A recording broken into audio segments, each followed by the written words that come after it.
നമസ്കാരം. സർക്കാർ പ്രഖ്യാപിച്ച ജോലിയിൽ പ്രവേശിച്ച് 3 മാസം കഴിഞ്ഞിട്ടും കാട്ടുപോത്തിന്റെ ആക്രമണത്തിൽ കൊല്ലപ്പെട്ട കക്കയത്തെ കർഷകൻ പല്ലാട്ടിയിൽ അബ്രഹാമിന്റെ മക്കൾക്ക് ശമ്പളമില്ല. മാർച്ച് 5-ന് തന്റെ കൃഷിയിടത്തിൽ വെച്ചായിരുന്നു അബ്രഹാം കാട്ടുപോത്ത് ആക്രമണത്തിൽ കൊല്ലപ്പെടുന്നത്. ഇതിന് പിന്നാലെ വിവിധ കർഷക സംഘടനകളുടെ നേതൃത്വത്തിൽ ശക്തമായ പ്രതിഷേധവും നടന്നിരുന്നു. പ്രതിഷേധത്തിനിടെയാണ് കുടുംബത്തെ ആശ്വസിപ്പിക്കാനായി വനം വകുപ്പ് മന്ത്രി A.K. ശശീന്ദ്രനും സ്ഥലം MLA സച്ചിൻ ദേവും അബ്രഹാമിന്റെ വീട് സന്ദർശിക്കുന്നത്. നഷ്ടപരിഹാരത്തിന് പുറമെ അബ്രഹാമിന്റെ 2 മക്കൾക്കും വനം വകുപ്പിൽ ജോലി നൽകുമെന്നും മന്ത്രി പ്രഖ്യാപിച്ചു. വകുപ്പ് മന്ത്രിയുടെ പ്രഖ്യാപനത്തിന്റെ അടിസ്ഥാനത്തിൽ അബ്രഹാമിന്റെ മക്കളായ ജോബിഷും ജോമോനും ഏപ്രിൽ 1 മുതൽ കക്കയം ഫോറസ്റ്റ് സെക്ഷനിൽ ജോലിക്ക് പ്രവേശിക്കുകയും ചെയ്തു. താൽക്കാലിക വാച്ച് ജോലിയാണ് ഇരുവർക്കും ലഭിച്ചത്. എന്നാൽ ജോലിയിൽ പ്രവേശിച്ച് 3 മാസം കഴിഞ്ഞിട്ടും ഇരുവർക്കും ശമ്പളം ലഭിച്ചിട്ടില്ല. വേതനം ലഭിക്കാത്തത് ഈ കുടുംബത്തെ സാമ്പത്തിക പ്രയാസങ്ങളിലേക്കും നയിക്കുന്നു. എന്ത് ചെയ്യാനാ, സർക്കാരിന്റെ പക്കൽ പണമില്ലാത്തത് കൊണ്ടല്ലേ? അതേസമയം മറുവശത്ത് മുഖ്യമന്ത്രി പിണറായി വിജയന്റെ മുൻ പ്രിൻസിപ്പൽ സെക്രട്ടറി M. ശിവശങ്കറിന് ചികിത്സാ ചെലവ് അനുവദിച്ചിരിക്കുകയാണ് സംസ്ഥാന സർക്കാർ. ലൈഫ് മിഷൻ കേസിൽ അറസ്റ്റിൽ കഴിഞ്ഞതിനു ശേഷം പുറത്തിറങ്ങി നടത്തിയ ചികിത്സയ്ക്കാണ് പണം അനുവദിച്ചിരിക്കുന്നത്.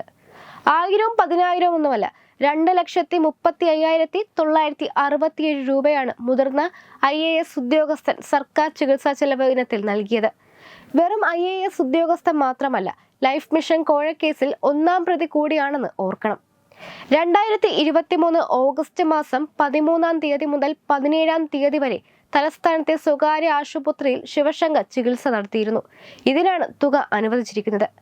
ചികിത്സാ ചെലവ് അനുവദിക്കണമെന്നാവശ്യപ്പെട്ട് മുഖ്യമന്ത്രി പിണറായി വിജയന് ശിവശങ്കർ അപേക്ഷ നൽകിയിരുന്നു. ഇത് പരിഗണിച്ചാണ് പണം അനുവദിച്ചിരിക്കുന്നത്. നിലവിൽ ശിവശങ്കർ സുപ്രീം കോടതിയുടെ ജാമ്യത്തിലാണ്. ആരോഗ്യ കാരണങ്ങൾ കണക്കിലെടുത്താണ് സുപ്രീം കോടതി ജാമ്യം അനുവദിച്ചത്. നേരത്തെ നൽകിയ ഇടക്കാല ജാമ്യം കോടതി സ്ഥിരമാക്കുകയായിരുന്നു. ലൈഫ് മിഷൻ കേസിൽ അറസ്റ്റിലായ ശിവശങ്കർ 2023 ഓഗസ്റ്റ് വരെ എറണാകുളം കാക്കനാട് ജയിലിലാണ് കഴിഞ്ഞത്. ED രജിസ്റ്റർ ചെയ്ത ലൈഫ് മിഷൻ കോഴക്കേസിൽ 1-ാം പ്രതിയായ M. ശിവശങ്കർ 2023 ഫെബ്രുവരി 14 മുതൽ റിമാൻഡിലായിരുന്നു. നട്ടലിന് ശസ്ത്രക്രിയ വേണമെന്ന് മെഡിക്കൽ റിപ്പോർട്ട് പരിഗണിച്ചായിരുന്നു അന്ന് കോടതി ഇടക്കാല ജാമ്യം അനുവദിച്ചത്.